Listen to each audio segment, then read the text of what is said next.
It is 2 p.m., and you are at your office working hard. The time for the afternoon prayer is quickly passing by. You feel that familiar tightness knowing you must go. You dread the trip to the public bathroom soon. You walk in, and the floor is wet and dirty. People are walking in with their muddy outdoor shoes. You start washing your face and your arms quickly, but then you reach the moment that is most difficult. You have to lift your foot high into the sink. You are balancing on one leg, trying not to fall. A stranger walks in and looks at you strangely. This physical struggle makes many people delay their prayer. But God does not want this difficulty for you. The Prophet Muhammad provided a solution 14 centuries ago, a solution that removes the struggle and keeps the reward. This is the permission to wipe over your socks. You cannot just wipe over any pair of socks, though. There are specific rules and strict conditions to follow. If you ignore these rules, your washing is invalid.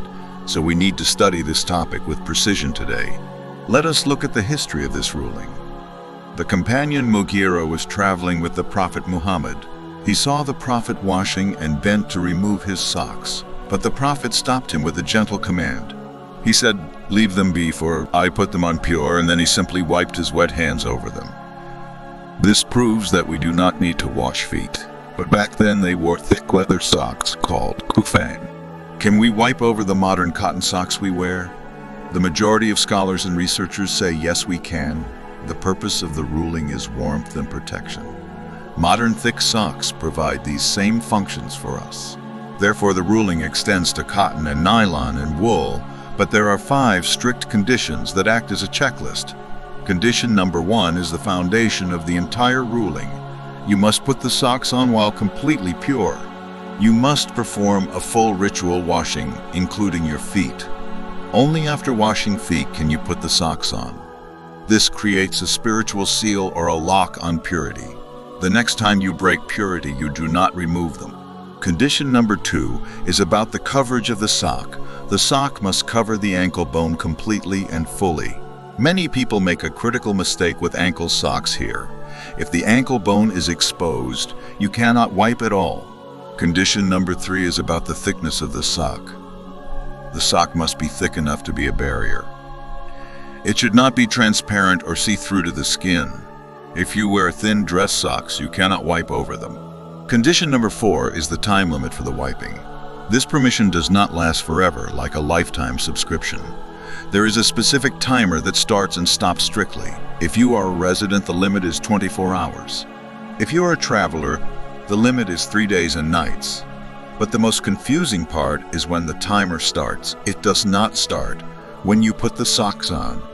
It starts from the first time you break your purity. Let me give you a clear example to explain this. You wash and put socks on at 7 in the morning, but you do not use the bathroom until 12 noon. Your 24-hour timer starts at 12 noon exactly. Now for every prayer until 12 noon the next day, you can simply wipe over your socks without taking them off. Once the clock hits 12 noon, the permission expires instantly. You must remove your socks and wash your feet again. Condition number 5 explains what breaks the wiping status. Removing the socks invalidates the wiping immediately and completely. If you take off your socks just to scratch your foot, you must go to the sink and wash feet with water. Also, the wiping is only for minor impurities like bathroom usage. If you require a full shower for major ritual impurity, the socks must come off absolutely and without any exception. You must wash the entire body, including every inch of skin. Now let us look at the correct method of wiping. Some people treat the sock like it is dirty laundry. They take a handful of water and scrub it vigorously.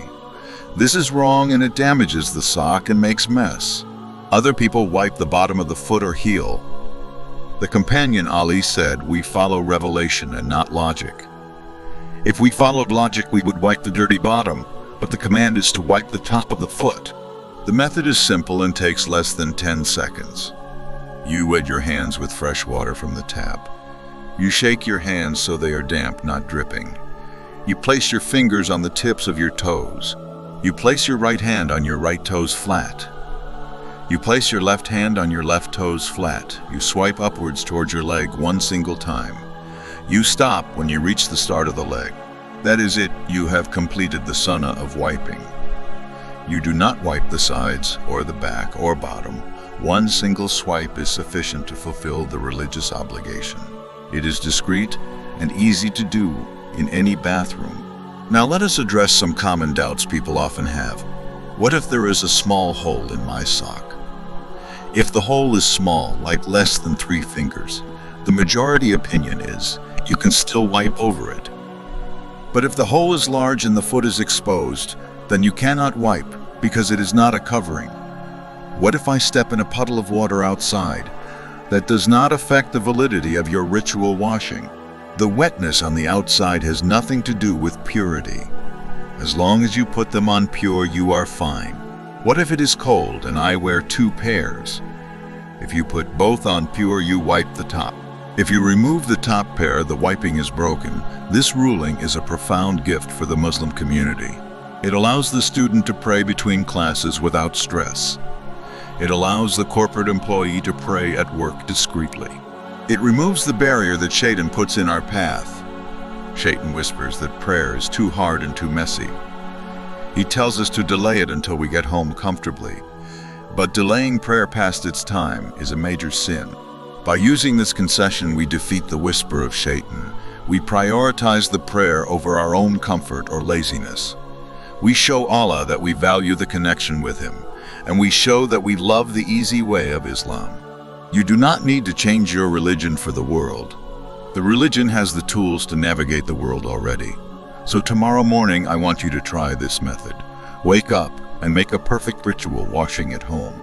Wash between your toes and make sure your feet are clean. Dry them off and put on your favorite thick socks. Check that they cover your ankles and have no holes. Make the intention that you are following the sunnah. Go about your day with a sense of freedom. When the notification for prayer pops up on your phone, do not feel that heavy burden of the bathroom struggle. Walk to the sink with a smile and a light heart. Wet your hands and wipe over your feet in seconds. Feel the connection to the companions who did the same. Feel the gratitude for a Lord who does not want difficulty, and stand in prayer with full focus and tranquility. Share this knowledge with your family and your friends. Teach your children how to do this correctly early on, so that they never feel that prayer is a burden. Knowledge is the key that unlocks the doors of mercy.